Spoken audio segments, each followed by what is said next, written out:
Today's video, we are going through all the information you need to know to get started on YouTube.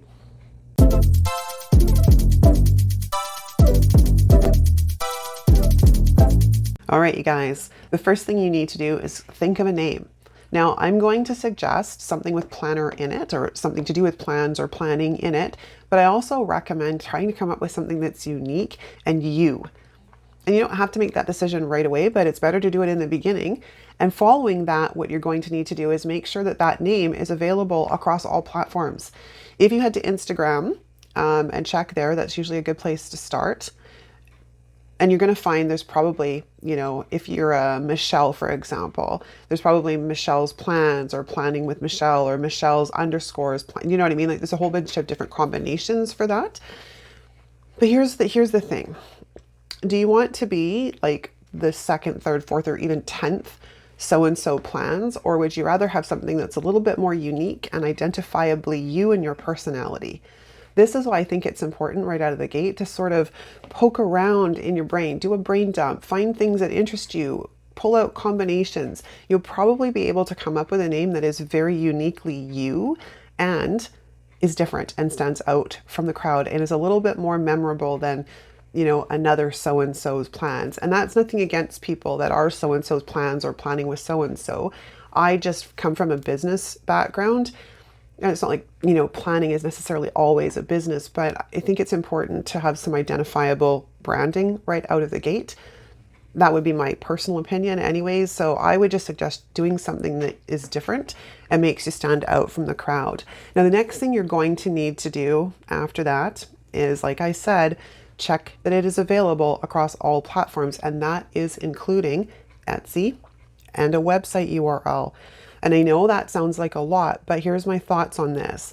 If you at any point decide you may want to turn your planning into a business, it's best to know that that name is available as a website URL and on Etsy. Better to do the due diligence out of the gate than get stuck in a situation later where you can't use the name that you want to use. I would probably even recommend spending the few dollars it would take to buy the website URL just to ensure that you have it. And then if you don't want it, you can let it go later and you don't have to renew it. But buy it for a couple of dollars out of the, for a couple of years. Just head to GoDaddy, perfect place to search domain names, and then just buy it. It's usually a couple dollars. It's not very much money. The next thing you're going to need to do, and I know this sounds funny, but you're going to need to set up a Gmail account. Set up a separate Gmail account. We all have our main Gmail account. Set up a new one that's going to be specifically for your planner channel, because the planner channel Gmail is going to give you your YouTube channel. So once you've figured out your name, go and set up that Gmail account using that name. And of course, that will create your YouTube channel. Now, once you've got your YouTube account set up, you're going to need to do a couple of things. You're going to need to create a YouTube banner. You're going to need to put a picture of yourself or something else in the little circular window. You're going to need to go through all the settings in the background to get it set up. So starting with, I will leave a link for Canva down below. It is a fantastic program because it has all the templates built in for how to create these things. So if you're looking for YouTube banner or YouTube header or what I think they're called banners, it'll have the dimensions already pre-done for you in Canva. So all you need to do is mess around and play with it. And they even have great templates. You can just adapt, make one of those your own and change it later. There's lots that can be easily done in Canva and it's free, right? That's the best thing about it. Once you get into the back end of YouTube, you're going to need to go through the settings and get everything set up. If I will try and get a video out to show you the way that I set things up sometime soon. In the interim, I will leave a link to a video or two in the description of someone else taking you through the process on how to set up the back end and how to do those settings. It's easy enough, but it can be a little bit confusing. Okay, my next thing in this category is I want you to film a bunch of non-planner content. And I know that's going to sound odd, but follow me here. It can be really awkward talking in a room to a camera when there's no one else around. It feels a little strange, feels a little awkward. So my suggestion is to film a bunch of stuff that's not planner related and just get used to talking to the camera. because you want to be able to talk throughout your videos. And one, it can feel very awkward when you're not used to it. And two, it takes a little bit of brain firing to be able to multitask and still carry on a conversation while you're planning. I'm sure at times you've heard me suddenly go silent. It's because my brain can't process both places at the same time. So I think it's critical that we play and we learn. The other thing too is by filming a bunch of content in advance that's not planner related, you're going to learn how everything works. You're going to learn to play with the editing and whatnot. We're going to cover that in the next section, but this will give you an opportunity to just play and learn. Just pick up some new skills, right? New skills. All right. The next category we're going to talk about is what you need. What you need. So first and foremost, really the only thing you do need is a phone. That's all you need. Nothing fancy. And you'll need something to hold your phone. Nothing fancy. There'll be links down below and I'll share with you what I use. But those are the two main things. You need your phone and you need something to hold your phone. And then of course your planners and all the rest of that stuff. But those are the two main things you need. Lighting. Now, natural light works fantastic. You don't need to go out and buy a bunch of fancy lighting equipment. In fact, I caution against it because you may find that you don't have the time or you don't even like doing this, but you will have spent all this money. So get your feet wet first, then decide if you are going to continue doing it, and then you can upgrade your equipment as you go. So natural lighting works great. I use a ring light, but you have to keep in mind, I was doing video long before this planner channel, so I already had some of this equipment, but I will share with you, and my reasoning for sharing with you the equipment that I use down below is one, to show you what it is, and two, to give you a bit of a ballpark on the costs, because some of this stuff can get very expensive. And this is why I caution against jumping in both feet, buying a bunch of stuff before you know if you're going to have the time, the energy, or the wherewithal to do it all. You will need a way to edit. We're going to cover more about this in a minute. And then some kind of a microphone. Now I use a lav mic, so it's plugged into my phone and then I've got it clipped right here. But I didn't always use this. I had started out using the microphone that was built into my phone. Again, you don't need any fancy equipment. The other thing I would suggest doing is getting an account set up with TubeBuddy. TubeBuddy is a great little resource to help you sort of pick out some of the keywords and the tags that you'll need to do in the back end of your videos. There is a free version. However, for accounts with less than 1,000 subscribers, TubeBuddy is heavily discounted.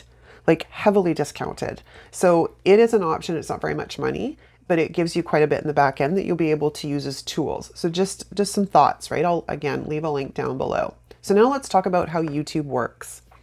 You need 100 subscribers in order to personalize your URL. So when we start our YouTube account, it'll be youtube.com and then a string of letters and numbers. Once you reach 100 subscribers, you'll be able to personalize that. So in my case, my web address now on YouTube is youtube.com/The Enchanted Planner. But prior to my 100 subscribers, again, it was the string of letters and numbers. You need 500 subscribers in order to get access to the community tab. And I highly recommend using the community board because it's a great way to build your audience and get to know people, because you can do polls and you can share pictures there and a few other things that you, oh, excuse me, I've just got to shift around here. My feet are falling asleep, sitting cross-legged. That you can't do as much of in the comment sections in your videos. And then the final thing that you need on YouTube, or how YouTube works, is you need 1,000 subscribers and 4,000 hours of watch time in order to apply for monetization or the YouTube Partner Program. Now, in likelihood, you'll probably reach your watch hours before you reach your subscribers, or vice versa. It happens both ways. Okay, now the next heading we're going to talk about is filming, uploading, and editing. So, as I mentioned earlier, filming can be done on your phone. Your phone is fine, but I will tell you, video takes up a lot of space very quickly. The longer the video, the more space it takes up. Keep that in mind. I have a phone that I still have the ability to expand the memory on, which is why I'm holding on to this guy for dear life, because expandable memory in phones has gone the way of the dodo. And I like to be able to put chips in my phones. But even with the chip, like I can fill it up pretty quick, really quickly with video. So you might want to think about that. Like you're going to need a place to have these videos go, whether it's expandable memory in your phone or whether it's cloud storage, but video does take up a lot of space. Editing apps. Now, excuse me, excuse me. I'm going to share my process with my filming so I don't have to do a ton of editing, and I don't do a ton of editing. If I need to do something in the video, like grab something, I will pause the video. I don't continue to let it run and then cut it out later. I will just pause it. That's number one. Number two, the only other thing I do really in editing is I will brighten it up, because even with my ring light and some additional lighting, my room is pretty dark still. So I will brighten it up in editing. And the third thing I generally only do is I will speed it up ever so slightly, like 1.1, going from 1, I mean, to 1.1, because it'll cut off a couple of minutes and get rid of some of the fluff, if you will. That's it. That's all I do for editing. The occasional time, as you guys know, if a video is too long, I will do a voiceover and speed it up. But for the most part, I try not to do a lot of editing. I try to film in a way that I don't have to do a lot of editing. That being said, there are several ways you can edit. Now I use InShot. It's a great app. It's not very expensive at all, and I find it very, very easy to use and user-friendly. That is on my phone. There is another one called Video Leap. I believe it is free as well. InShot has a free version, but I believe there's a watermark. But there is also Video Leap that is really easy to use. Now, if you have a Mac computer or any kind of Mac product, you have iMovie, including iMovie on your phone. Now, I'm told that iMovie on the phone is better and easier to use than on a desktop version. So I don't have any experience with that, but that's what I've been told by friends. If you have a Windows computer, you have a Windows editor, movie editor, right in your software.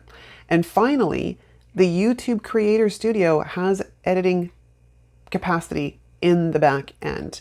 So there's lots of ways you can edit. It just depends on what you are comfortable with and what you want to do. Uploading. Now, you can either upload from your phone, which is what I do, or you can upload from your chip going into your computer, then uploading it into the internet that way. Then you'll need to take pictures of your spreads.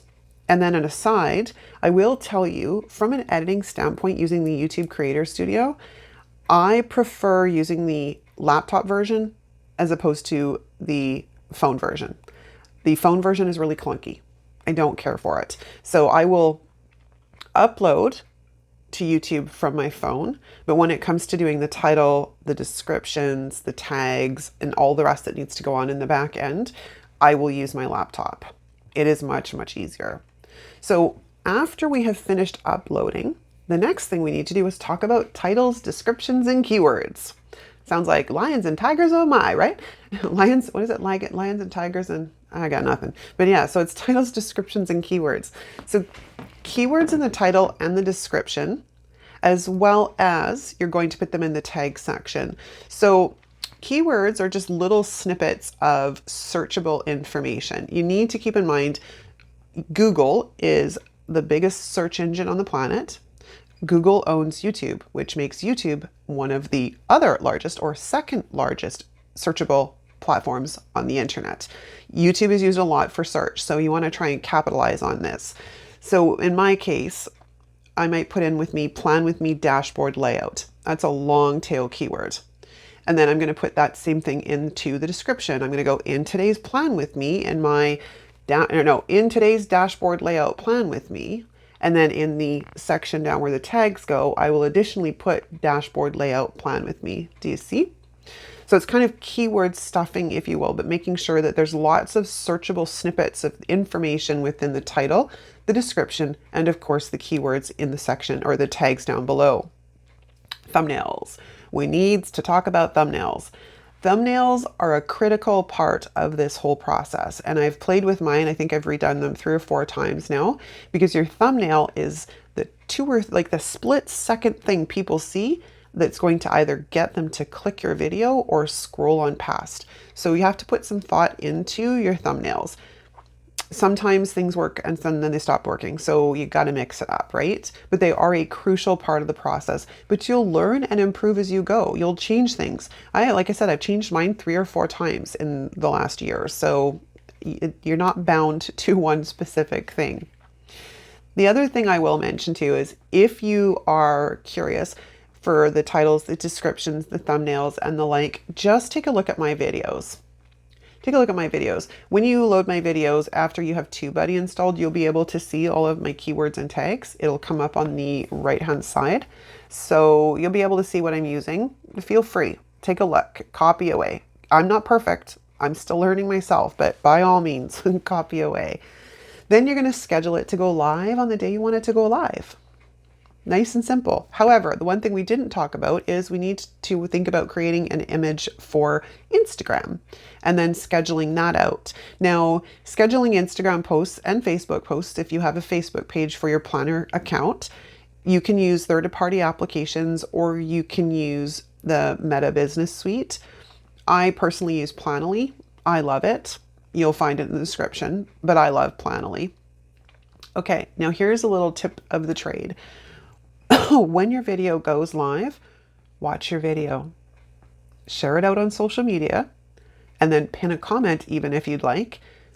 And the second trick to this is log into your other Gmail accounts. I know you got them. We all have them.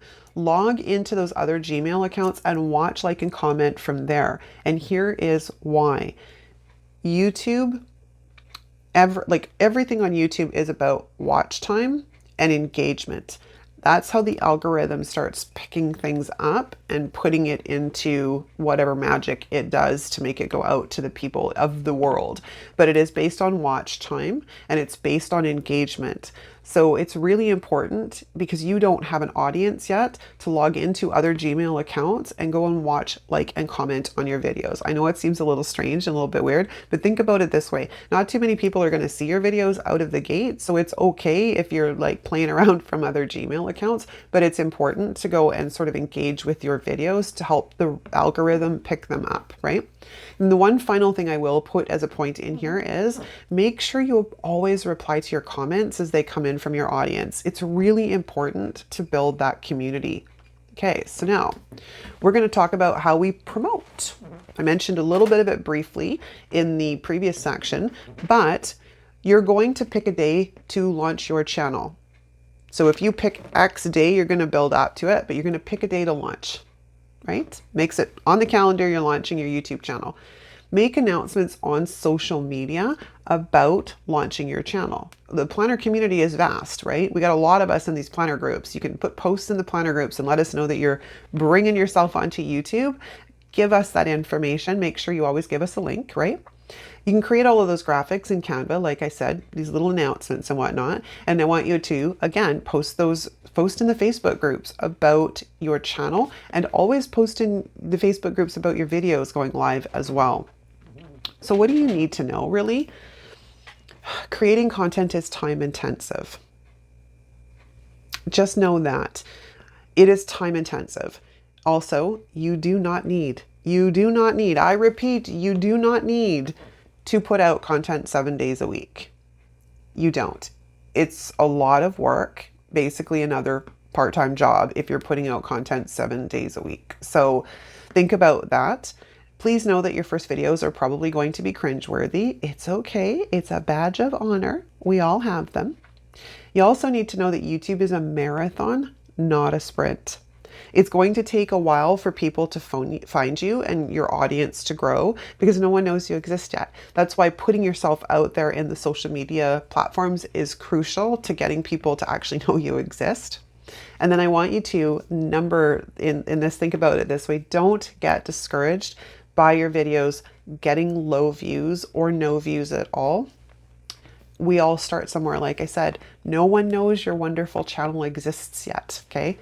Again, the last thing I will say is second to last thing I will say, pick how many times you're going to post content. So if that's 1 a week, stick with 1 a week. If that's 2 a week, you can do 2 a week. Stick with something, or pick and stick with something you think you can comfortably do, and just be consistent, because consistency is far more critical than amount of uploads. And then I want you to enjoy the process. Just enjoy the process. It's a lot of fun and it's an adventure and I don't know, I love it. You get to meet so many fantastic people from all around the world. And then here's some final suggestions. Like I said earlier, decide how many videos you're going to post a week. Consistency is more important than the amount. Number 2, go into this for the right reasons. If you're going in specifically with the intention of getting monetized, you're going to find this extremely frustrating very quickly.